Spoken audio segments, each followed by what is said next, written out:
सलमान, हमारा एक conventional thinking कई दफ़ा पाकिस्तान क्रिकेट सर्कल्स में हम देखते हैं कि हम लोग ऑब्वियसली हम all of us love technically correct players, मतलब all of us love them. हम उस दिन इब्राहिम ज़ादरान की इनिंग्स की जो इतनी हम तारीफ़ें कर रहे थे वो इसलिए कर रहे थे क्योंकि टेक्निकली साउंड, अपने स्ट्रॉन्ग स्कोरिंग जोन्स में वो कर रहे थे। लेकिन ऑन द फ्लिप साइड हम एज़ पाकिस्तानी फ़ैन्स जब किसी सैम कॉन्स्टस की कोई टेस्ट की इनिंग्स देखते हैं या जॉश इंग्लिश की कोई इनिंग्स स्टीव देखते हैं, स्मिथ को स्टीव स्मिथ की जब देखते हैं, तो हम ही सबसे ज़्यादा उन्हें अप्रिशिएट भी कर रहे होते हैं। लेकिन जब अपना लड़का उस तरह करे तो वो एक शॉट इस तरह की हमारे पीछे, तो कहते हैं यार इसे तो निकालो। अगर भाई इसका थोड़ा सा डिटेल्ड आंसर हाँ है, please. Sam Constance was never there to score hundreds. Hmm. जो मेरी इम्पैक्ट अंडरस्टैंडिंग है प्लेयर्स। ना इम्पैक्ट के लिए भी नहीं था। अच्छा, he okay. Was a mental diversion for India. The way he behaved, आते साथ ही टेस्ट में पहले बॉल ओवर में यूं खेलना, इसमें इक्वल चांस आउट होने का, चाहे आपने 10,000 प्रैक्टिस भी की हुई है ना, इसमें आउट होने का हाँ, चांस है। ठीक हो गया। थर्ड मैन पीछे, फाइन लेग पीछे, वो फिर यूं कर रहा है। And then he had eyeballs with Indian players. वो आउट दूसरे को करते थे, भाग के इसकी तरफ चले जाते थे। Suddenly beating Australia became secondary, putting him down to his place became first thing. तो ऑस्ट्रेलिया का ये मेंटल मास्टर स्ट्रोक था विद इंडिया। ठीक हो कोहली गया। को भी ले गए, पूरी टीम को ले गए। उसके तो डोमेस्टिक में कुछ है ही नहीं, नथिंग सजेस्ट कि ये टेस्ट क्रिकेटर है, ठीक है। सो हम नहीं कर सकते ऐसा, पता है क्यों?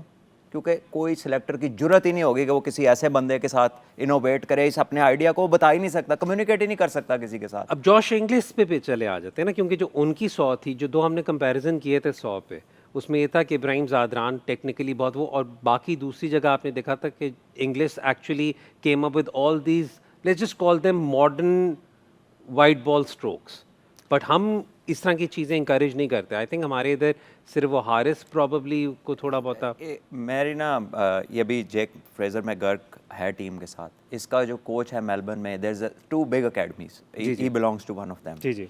सो he came to our institute and he was sitting and we had a chat for like an hour and half. तो मैंने उससे काफ़ी पूछा, मैंने कहा बहुत एम्फोसिस है दुनिया में पावर हिटिंग पे, what do you do special for that? तो वो कहता है कि we just work on basics, उसके बाद जिसमें ये नेचुरल एबिलिटी होती है उसको हम बैक करते हैं कि तुम बड़े स्ट्राइकिंग, तुम्हारे पास एबिलिटी है, तुम इसमें अपना काम बढ़ा दो, ठीक हो है। गया। And apart from that physical strength पे बड़ा रिलायंट है कि जो एक्सटेंशन ऑफ स्ट्रोक है, because he is physically strong, he can send it for yards in length, वो ज़्यादा अपनी लेंथ बढ़ाता जाता है। ये दोनों चीज़ों पे हमारा फोकस नहीं है हमारे मुल्क में।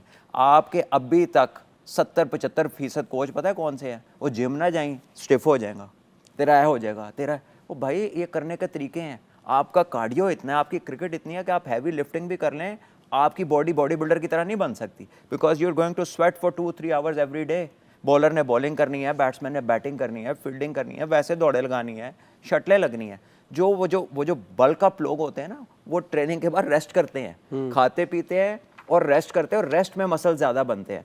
सो we haven't understood the genetics of people. ना हमने बॉडी टाइप्स को आइडेंटिफाई किया, ना हमारे प्लेयर्स को अपने स्लीप आवर्स पता है। कल बड़ी एक यूनिक चीज़ पता लगी कि सचिन तेंदुलकर जो थे, रात को 2-3 बजे उठते रहे पूरा करियर, और पानी पी के फिर सो जाते थे, क्योंकि ही थॉट के उसको 6 आवर्स में हाइड्रेशन चाहिए। सो वो कहता है कि वो रात को सिर्फ उठता था to get hydrated, and he followed this pattern for 24 years. अच्छा, वैसे एक अभी शरारत की है हमारे प्रोड्यूसर ने, जब आपने कहा ना हमारे वो जो है अच्छा, चलो जो आपने बात की ना कि आज जो है। जो लोग बल्क अप करते हैं, वो एक्सरसाइज करते हैं, फिर रेस्ट करते हैं और बल्क अप करते हैं, उन्होंने मेरा फ्रेम ले लिया। उन्होंने कहा कि जी Exercise भी एग्जांपल, करते हैं, एपिटमी हाँ। एपिटमी खाली ऑफ ऑल ऑफ दैट। तो सलमान, आइडेंटिफाई करने की जो बात की है, व्हाई इज इट कि हम अपने रॉ टैलेंट को नहीं तराश पा रहे हैं और इंग्लैंड वाले इतना तराश रहे हैं कि सारे सेम प्रोडक्ट्स निकाल रहे हैं? देखिए, हमारे यहाँ कहाँ स्कूलों में कोच है, इंग्लैंड के स्कूल में क्रिस रीड कोच, और बाकी सारे स्कूल में भी टॉप के क्रिकेटर्स कोच हैं। ऑस्ट्रेलिया में भी ऐसे है। हमारे यहाँ स्पोर्ट्स का स्टाफ पता है क्या होता है? सबसे निगलेक्टेड स्कूल का स्टाफ होता है, उसकी तनख्वाह भी कम होती है, वो बेचारा टीचर्स के स्टाफ रूम में भी कई दफ़ा नहीं बैठ सकता। This is the reality of our private schools. और वो उसके पास क्या होता है? एक सीटी, थोड़ा सा सामान, तो वो क्या करा रहा होता है बेचारा। अभी तक आपके स्पोर्ट्स डेज पे पता है क्या होता है? रिंग ऑफ फायर बना के, तो पुराने गद्दे के ऊपर बच्चा आता है, जंप मार के बीच में से गुजर जाता है, थोड़ी सी ताली बजती है, वही।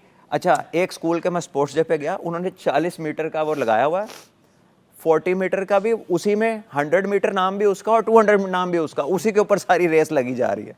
उनके मेरे कोच से पूछा, मैंने कहा ये तो डिस्टेंस सेम है, नाम डिफरेंट है। कहते जी यही ग्राउंड है साढ़े को, बस यही बुकिंग है। बड़ा मज़ा आएगा जब सलमान के बेटे जब जाएंगे ना स्कूल और उन्हें सारी स्कूल एडमिनिस्ट्रेशन पकड़ी गई ना, मैं खुद उस स्कूल का हूँ, मैंने उनको मैंने उनको कहा है जाके अच्छा। कि फॉर गॉड सेक इस चीज को को करिकुलर करें, इट प्लेज नेशन बिल्डिंग में, इसका बड़ा रोल है। ये कोई एवी शैमी बात नहीं है। ओलंपिक टेबल पे सुपर पावर्स हैं जो टॉप कर रही हैं टेबल को, कोई छोटा मुल्क नहीं कर रहा। तो हमारा तो सोचने का अंदाज नहीं, अभी वो नहीं है। Let's get back to England South ah Africa. जाओ वापस। टाइम हो गया, वापस आने का टाइम हो गया। तो South Africa will be desperate to play a game, क्योंकि उन्होंने अब तक एक ही गेम खेला है। England will be desperate for a win. यहाँ पे जो मोराल है इस वक्त, जिस तरीके से वो 2 मैचेस हारते हुए आए हैं, and the way they have lost the game, इतना हाई स्कोरिंग टारगेट देने के बाद भी वो मैच हारे हैं। What will be the morale of the team? क्या बातें हो रही होंगी इस वक्त ड्रेसिंग रूम में? आई थिंक अभी अगर जैसे हम लोग अपनी बात करते हैं कि यार प्राइड के लिए खेल जाओ, तो डेफिनेटली वो भी ये कोशिश करेंगे यार किसी तरह से यहाँ का जो टूर्नामेंट फिनिश हो रहा है वो हमें जीत की तरफ तो लेकर जाए, एक अच्छी खुशी, यानी जो कहते हैं ना कि विन लेके जाते हो आप तो एटलीस्ट चीज़ें बेहतर होने शुरू हो जाती हैं फ्यूचर के लिए। और आई थिंक कि साउथ अफ्रीका डेफिनेटली जीतने जाएगा, क्योंकि और ये भी कोशिश करेगा कि हम ऐसा कोई मतलब कोई भी ऐसी स्टूपिड वाली क्रिकेट ना खेलें जिससे हम कोलैप्स कर जाएं और हमें क्वालिफिकेशन में मुश्किल पड़ जाए। तो I think they play sensibly और स्मार्ट क्रिकेट। और इंग्लैंड को चाहिए कि वो अब जब सब कुछ हो ही गया है तो थोड़ा सा सेंसिबल होकर खेलें और देखें कि सिचुएशन क्या डिमांड कर रही है, कंडीशन क्या है। ये नहीं कि आते ही पहली बॉल अगर आप एज ए ओपनर खेलें तो आपने चला दी बीच का बॉल, क्योंकि देखें कराची में एक चीज़ मैं आपको बता दूँ, जो लेंथ होती है ना, शॉर्ट ऑफ लेंथ बॉल भी थोड़ा सा स्किट करके नीचे रहता है, जस्ट लाइक शारजा। तो अगर आप यहाँ क्रॉस मारेंगे, जो कि इनके ओपनर्स में मैंने देखा कि क्रॉस खेलने की थोड़ी सी हैबिट है, तो वो थोड़ा डिफिकल्ट करेगी। ठीक हो गया। अभी थोड़ी देर में आपको टॉस पे भी लेकर चलेंगे, जैसे हमें विजुअल्स आएंगे तो we will take you there. इसमें एक कोचिंग वाला एक लास्ट चीज़ सलमान, जो मैंने एक चीज़ पाकिस्तान में नोट की हुई है और मैंने प्रॉबली डिफरेंट जगहों पे डिफरेंट सेंस में देखा है, अगर स्पेशली फ्रेंचाइज क्रिकेट में मैंने ये चीज़ ज़्यादा नोट की है, क्योंकि मेरा तो एक्सपीरियंस तभी हुआ है फॉरेन कोचेस के साथ ज़्यादा इंटरेक्शन का। उसमें वो ये होता है कि अगर एक बैट्समैन है और उसके strong scoring zones mid wicket का एरिया हो गया या लॉन्ग ऑन हो गया, तो वो उसे फर्दर इंकरेज करते हैं कि चलो ठीक है तुम इससे डेवलप करो। लेकिन जो फॉर एग्जांपल अगर कोई मिड विकेट वाला है, उसे फंसाने के लिए कोई वाइड ऑफ स्टंप या स्लोअर, तो उससे वो कहते हैं कि you don't necessarily have to take that ball on, but find a way of how you are going to manage that delivery. जबकि यहाँ पर हम डिफरेंट डायरेक्शन एक छोटी सी आपको एक चीज़ बता दूँ, the quickest thing that I would say to somebody who comes in, let's say कि खुशदिल कहता है कि जी मैं इधर मारता हूँ, अब वो मुझे गेंद इधर बाहर कर रहे हैं जी। अगर इसने कुछ इसका करना है ना, तो इमीडिएट रेमेडी इसकी जो क्लोजेस्ट है वो ये हो सकती है कि ये उस पोजीशन में खड़ा हो जिसमें ये मिड विकेट मारता है और वहाँ से बाकी बॉलों को मैनेज करने लग जाए। उस बॉल को दूसरे एरियाज में कैसे खेलना है, कि ऑफ स्टंप से बाहर बॉल है, पोजीशन ले ले मिड विकेट की, एक्सपेक्ट करे अपना बॉल। लेकिन अगर कोई फ़र्क बॉल आता है, उसको 3 से 4 और एरियाज़ की कमांड अपनी बढ़ाए, उस पर पैदा करे, बजाय कि वो अपनी उस स्लॉट को छोड़ दे जो उसकी स्ट्रेंथ है, ताकि बॉलर पे ये प्रेशर रहे कि अगर उस जोन में आया तो छक्का है और उसके काउंटर में इसके पास चाहिए ये पड़ा हुआ है। दुनिया के बहुत सारे प्लेयर्स ये करते हैं, उसकी यूनिकनेस मत मारे, वो इस तरह बड़े बड़े लंबे छक्के मारता है, सिर्फ उस पोजीशन से उसे वो दूसरी लेंथ और लाइन को काउंटर करना आना चाहिए मेरे ख्याल में।